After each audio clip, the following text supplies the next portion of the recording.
Welcome back to the Sabertooth Beaver Shop. Today we're going to be talking about French cleats. So I have 10 French cleat ideas for you and 2 mistakes that I made that will try and help you with your project.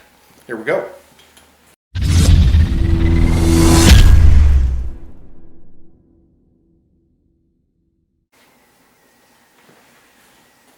Alright, so if you're new to French cleats, this is just a system where you take sheets of wood and you cut them in 45-degree angles. You mount one to the wall and then you mount the other side to your tool holders and they hook on. It's actually quite strong, but the way my system is set up, they're 6-inch boards. So I took a sheet of plywood and cut 6-inch boards out of it, and then after I cut those boards, we cut the 6-inch pieces in half directly down the middle at a 45-degree angle, which turns this into 2 cleats. And then from there I can hook some to the walls and some to my tools and the tool holders and hook them on there, and that creates the whole system. They can be made smaller. Some people use like 1-inch French cleats, and then but that's more labor intensive. You have to cut a lot more layers to do that.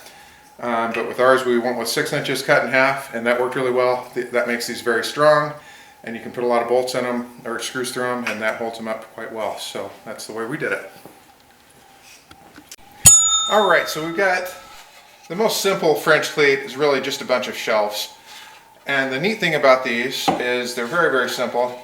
You just build out the width of the shelf that you want, put a back brace on it so that it locks in really well into your cleat, and then cleat as far across as you want. I actually did these on a full 8-foot length, and then I was careful about where I put my screws, and then I chopped it into smaller shelves. So with this, I was able to build a whole bunch of smaller shelves with one long one and have them all be uniform. And then when you're done, you got a great place to store batteries or anything else you want to put on this style of shelf.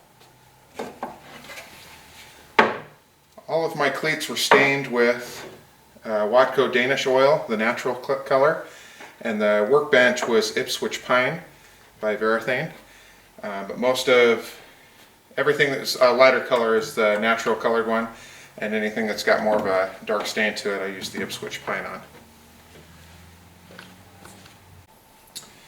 So all of the wall cleats are shaped like this, and this is the shelf I just showed you, so it engages into the wall cleat like this, all the way across. But there's another way to do the shelf, where the shelf is on the bottom half. So if I put these next to each other, you can see how one's up above the cleat and the other one's kind of down below the cleat.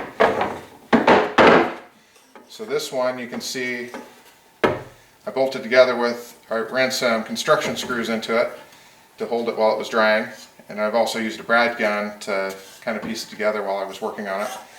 But this one, could probably hold several pounds before it would have any problem because it's glued and bolted together. But this style will let you, depending on how tall you make this board, you can bring that shelf up or down depending on where you want to put it on your wall. So I've got this great leather folder that I make plans in. So most of my designs start out right here as a sketch. So I just kind of draw out what I'm planning on doing. And in this case, I wanted to build a glove box that would dispense nitrile gloves out of it.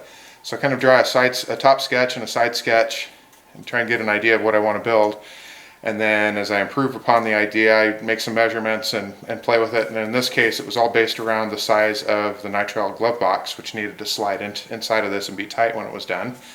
And this was all done with 3/4-inch birch plywood. And this is my end product. So the box slides right in. It's just a standard box of, I have big hands, so I use double XL gloves. And that slides right into the box. And when your box is empty, you'll just replace those. But this works great if you're staining or whatnot and you want to keep the stain off your hands, or any other time that you would be using something that would be bad for your hands. So you can put these gloves on. And I really love how this box turned out. It's really functional, and I would build it exactly like this every time. So I'm super pleased with it. In my shop, I'm always using magic erasers to clean things. These are great for taking little smudges off of things. They take some stains off that nothing else works on. So I am just in love with magic erasers. So I decided to make a magic eraser dispenser box. So you fill this up with magic erasers and it dispenses them. So the main thing is this gap has to be big enough for your thumb to fit through so you can grab it and pull things out. So that was kind of my limiting factor, and I wanted it back far enough that you could grab it, but not so far back that it would weaken the structure of it. So I'm pretty pleased with how this one turned out. It's just a simple box, very much like the other dispenser that I was showing you, and it just French cleats right onto the wall. And you can fill that up with magic erasers and take them out as you need them. And if you take too many, you just pop them back in the top. And it looks like it's sticking its tongue out at you. So for the magnet French cleat, I basically just put a construction screw into the back of this to hold it together while it was drying. It really didn't need that. When it's glued together, that's going to be strong enough so you could clamp it together and have that dry and be plenty strong. But I just took a Forstner bit, which gives you a nice shallow and flat hole when you're done, and I made them just deep enough to hold these magnets in place. Then I threw some super glue in it to hold those on so those magnets will stay there.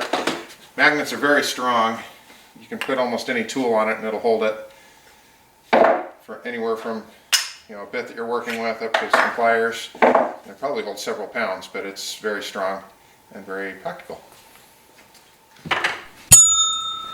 So this is one of my big French cleats. This is for my DeWalt 4 battery charger, and it's just a piece of wood with a French cleat hooked on the top of it to hold it in place. And that way this is up and off of my workbench, and I can plug it straight into the power strip that's on my workbench. You can hook up to 4 batteries at once and have them all charging, and then they blink out to when you're done. You're supposed to take the batteries off when you're done with them. Supposedly there's a little bit of a fire hazard if they stay on all the time, so as soon as I see these turn off, I put those on one of my storage shelves right above it. But this is a great way to get this big monstrosity off of your workbench and onto your wall. And this is probably my favorite French cleat that I've built so far. I'll give you a second to think about what you think this actually holds.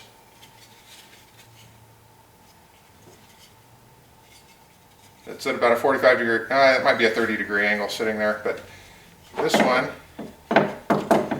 is for my razor knives. And the reason I have 3 is because I have 3 kids that work with me a lot, and they like to send one missing. Then you turn around and 2 of them are gone, and you're lucky you still have a 3rd one. So it's kind of like a razor knife magazine if there was a razor knife gun. It's a clip! So I'm going to talk about one that I really don't like how it turned out. I built this one to hold a hammer, or to hold a small sledge. It's actually a sledge, not a hammer. So I built this, and it holds it well enough, but the real problem is when you go to lift this thing, it wants to take the cleat off with it, so you end up carrying the whole thing away every time. So I was really unhappy with this one. This one's going straight in the burn pile when I'm done today. But I wanted to hang on to it just to show you that even though I had a long enough side piece and it was strong enough, it just does not hold on a French cleat wall very well with this style. So I actually ended up going a different direction. This is a design you can use if you're in love with it, but I didn't like it enough to keep it. So my solution for the hammer holders was these metal brackets. So I bought a few of these from Home Depot. They're like $11 each, and they're from Raycor, but they work really fantastic. I was able to build 1 French cleat on 1 panel with 4 of these. It holds 3 hammers on one, 3 sledges on another.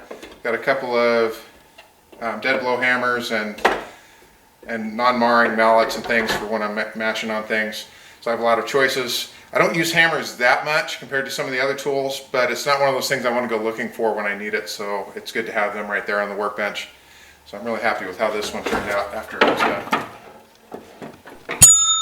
Okay, so this is another one I'm not real happy with how it turned out. I drilled a bunch of holes for screwdrivers, different size holes, but this was one of the very first cleats I built. And when it locks into the cleat next to it, it's very easy for this to work its way out and want to pop out on you. So I used this for a little bit, and every time I took a screwdriver out, it wanted to bend forward a hair. So the solution to this would have been either to build a side onto it so it locked in, which is actually a really good solution. But I also, because of the way I built my workbench and it has high shelves on it, I'm kind of limited to how much you can lift tools when you're grabbing them from things. So my solution for that one's going in the trash. But I ended up going with magnets. And this one only stays on there if it's got gravity helping it out. But this way you can pull them forward and put them back, and you can see which ones are missing really easily. I ended up using 2 magnets because with a single one that's just not quite enough magnetic power to hold the bits on there. So I'm pretty happy with how this turned out now, and it's been holding things. Other than this one, when they fall off, it comes off the wall, but on the wall it stays on there just fine. But this is another simple French cleat design where a tool is hooked to a piece of wood and hooked to a cleat and stuck on the wall, which is the basis for the entire system. So the point of French cleats is to have all the tools you use a lot of on your bench. And so this is basically the same as that screwdriver holder, only it has the crossbar on it. And that holds this really well. They're a little bit goofy and wonky about how these tools stay on here. But when they're on the wall, they sit in a good position. You have to adjust them a little bit once in a while. But I like it because they're leaning out, they're easy to grab. And these are my go-to tools. I'm always using hand tools and screwdrivers, and my razor knives are probably the most common ones. But these are the tools that I'm always grabbing for, and they're right in the middle of my workbench. I have another set of them in my toolbox, but these are the ones I want to have right there for easy access at all times. And that's really what this system's about, keeping the things closest to you that you're going to be using a lot on your bench, and keep them off the bench.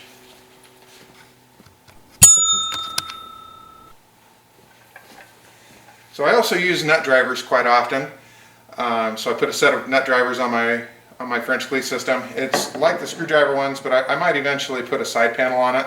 But I used 2 pieces of plywood on this one, and then drilled the holes out the right size so that the nut drivers just barely fit in the holes. And this works out really well. I've got the metric ones on the left and the standard ones on the right, and they're just right there. I like the colors on them. This one's kind of pretty. It looks nice on the bench, and it's another thing that I go to fairly frequently, and nice to have those right in hand. Thank you so much for joining us on the Sabertooth Beaver channel and for watching us build 10 styles of French cleats. If you saw something we should do different, I hope you leave comments on what you would do different and how you would improve on our designs so that people can learn from what you've done also. Also hope you'll like and subscribe our channel, and stay tuned for other episodes on French cleats.